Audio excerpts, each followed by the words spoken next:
Oui, bonjour, shalom. Je vous pense bien. Merci beaucoup pour votre fidélité. Merci beaucoup pour votre dévouement.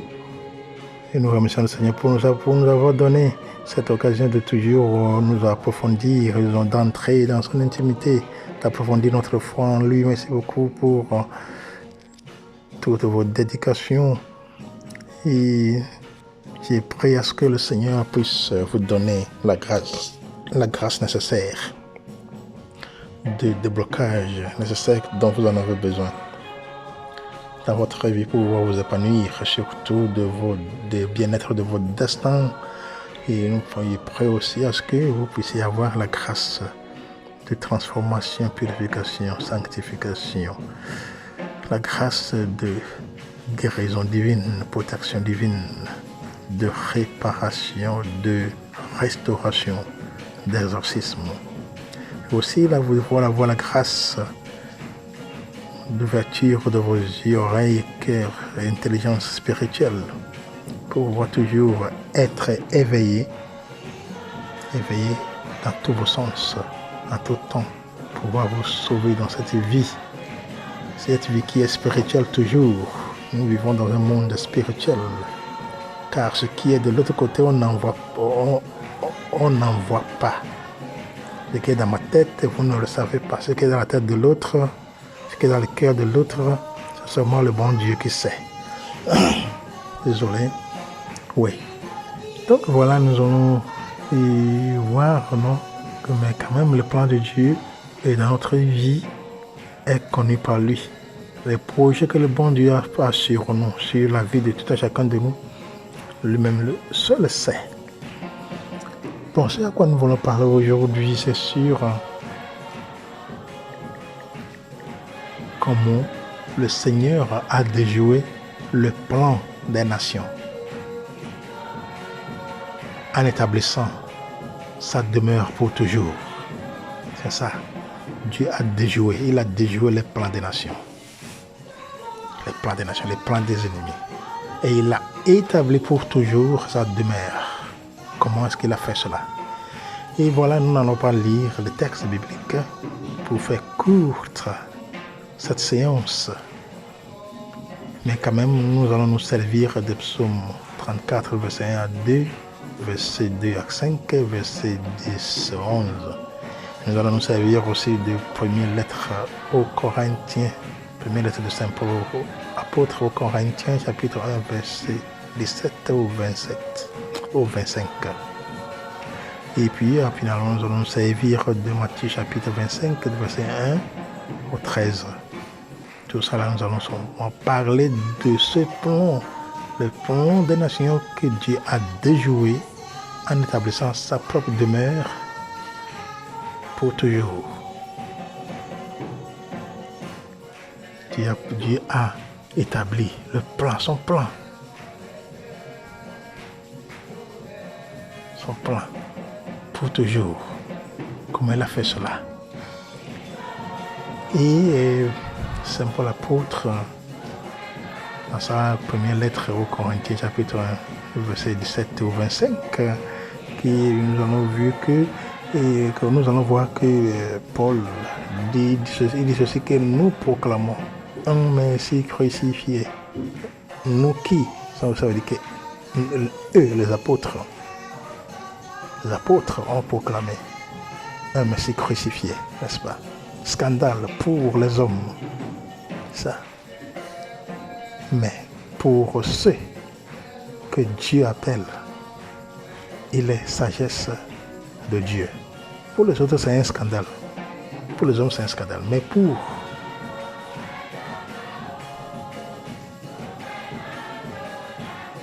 ceux que Dieu a appelés, a choisi, ce Messie crucifié est la sagesse de Dieu. Vous voyez, c'est ça qu'il a dit, disons, en résumé de ce livre, de ce chapitre 1, verset 17 au 25 de la première lettre de Saint Paul, apôtre aux Corinthiens. Et voilà aussi, nous allons entrer, voilà, si les plans humains faits sans Dieu ou contre Dieu prospèrent pour un temps et finissent toujours par échouer. Vous voyez? Mais c'est vrai. Si nous ne montrons pas notre projet de vie, nos projets de vie, nos plans, ce que nous voulons faire au Seigneur pour voir si ça va ou pas, si ça va tenir ou pas, nous allons finir par échouer. Combien de plans qui n'ont pas été échoués dans notre vie? Il y a beaucoup de plans qui ont été échoués dans notre vie, n'est-ce pas? Beaucoup de plans, beaucoup de projets. Parce que nous pensons que nous sommes au centre de l'univers, nous sommes au centre de notre vie.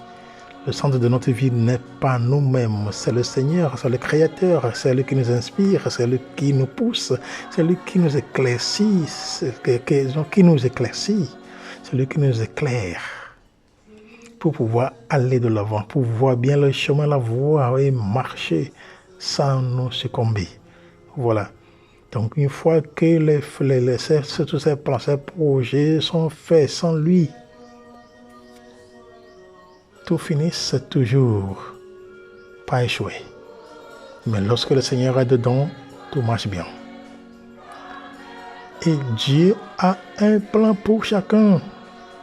Ce que je venais de dire maintenant en citant Jérémie chapitre 29, verset 11, non, car je connais les projets que j'ai formés sur vous, dit l'Éternel, projets de paix et non de malheur, afin de vous donner un avenir et de l'espérance. Vous voyez, vous m'invoquerez et vous partirez. Vous voyez, donc le plan de Dieu dans notre vie, Dieu nous a donné un plan, Dieu a un plan sur nous, sur notre vie, notre destin. C'est lui seul qui connaît le plan là. C'est le Seigneur seul qui connaît le plan qu'il a sur nous. Vous voyez. Et si nous lisons Jérémie chapitre 29, verset 11 là, et même jusqu'au 13, il y a beaucoup de choses là-bas, non?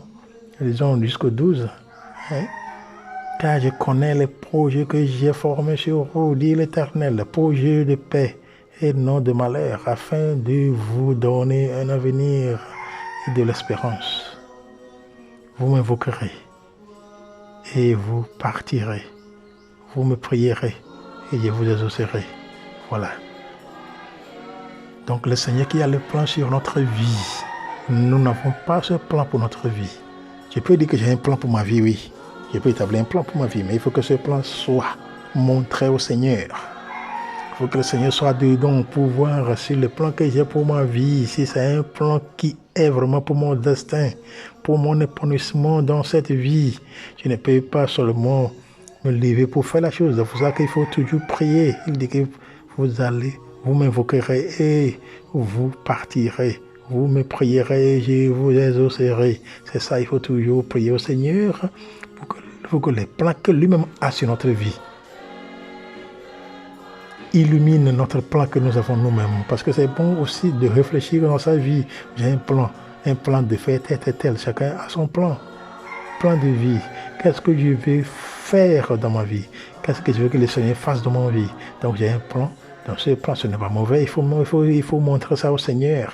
Que Seigneur, je voudrais réaliser ce projet-là. C'est ça le plan que j'ai. Est-ce que c'est ça? Est-ce que ça conforme au plan que tu as sur ma vie? Le Seigneur, dans la prière, va nous dire, va nous dicter, va nous montrer le chemin, le vrai chemin à prendre pour que nous puissions réaliser le bien-être de notre destin. Si lui n'est pas dedans, voilà, nous allons avoir des chèques pour pouvoir réaliser nos projets de vie. On va commencer par nous lamenter. Et des fois, on parle même mal du Seigneur. Pourquoi il a fait tel, alors que ce n'est pas le Seigneur qui a fait. C'est nous-mêmes qu'il faut savoir qu'il y a un créateur, il y a un être suprême, il y a quelqu'un qui conduit le monde, il y a quelqu'un qui regarde le monde avec ses yeux, qui est le créateur qui nous a créés, qu'il faut toujours être en ce lien direct, un lien étroit avec lui. Donc c'est le bon plan, le bon plan que Dieu a sur notre vie. On peut le contourner pour des années, oui. Vous voyez même, lorsque nous entrons dans notre vie, nous voyons comment les gens souffrent alors qu'ils ne devraient pas souffrir. Les gens devraient s'épanouir de leur destin pour voir et se réjouir du bien-être de leur destin. Mais voilà, ils souffrent beaucoup pour ne pas même atteindre le but de leur être dans ce monde. Vous voyez, donc, et ça peut être contourné. L'ennemi peut contourner vos destins. Ce que vous devrez être, ils peuvent couvrir ça, ils peuvent voler, ils peuvent faire tout ce qu'ils veulent.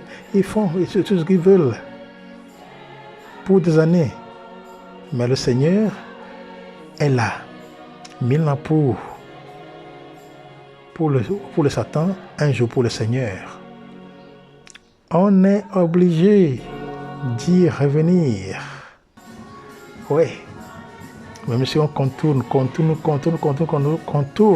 nos plans personnels pendant des années, tôt ou tard, on est obligé d'y revenir. C'est-à-dire revenir sur le Seigneur, le plan qu'il a sur notre vie. Donc la vraie sagesse consiste à s'y éveiller pour l'accueillir.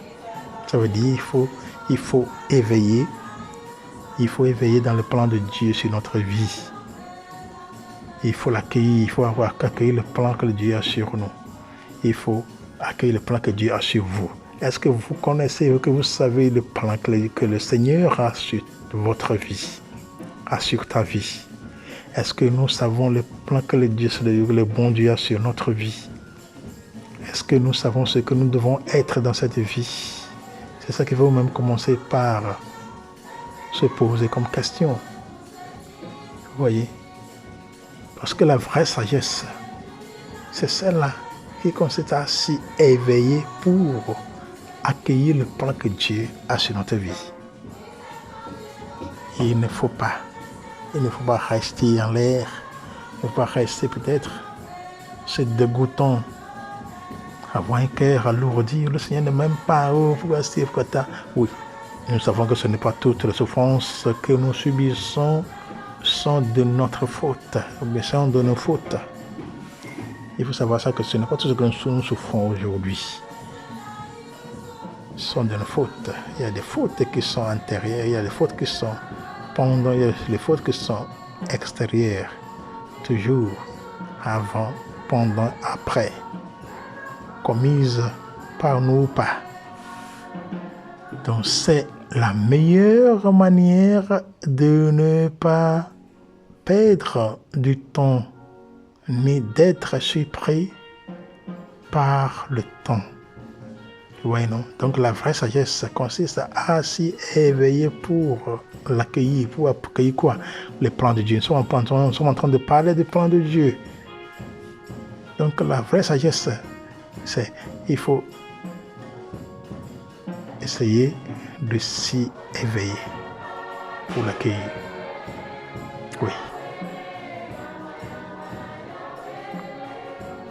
Et c'est la meilleure manière de ne pas perdre du temps, ni d'être surpris par le temps. Lorsque nous accueillons le plan de Dieu sur notre vie, lorsque nous montrons d'abord aussi nos plans à Dieu, parce que le Seigneur va agir selon ce que nous sommes en train de faire. S'il pleut, il y a le terrain. Si on ne défriche pas le terrain pour planter, est-ce que le moment de récolte, nous allons bien récolter quelque chose? Je pense que non, hein? Non. Il pleut, je voudrais faire tel. Donc le Seigneur lui donne la grâce. Donc, mais c'est un peu différent.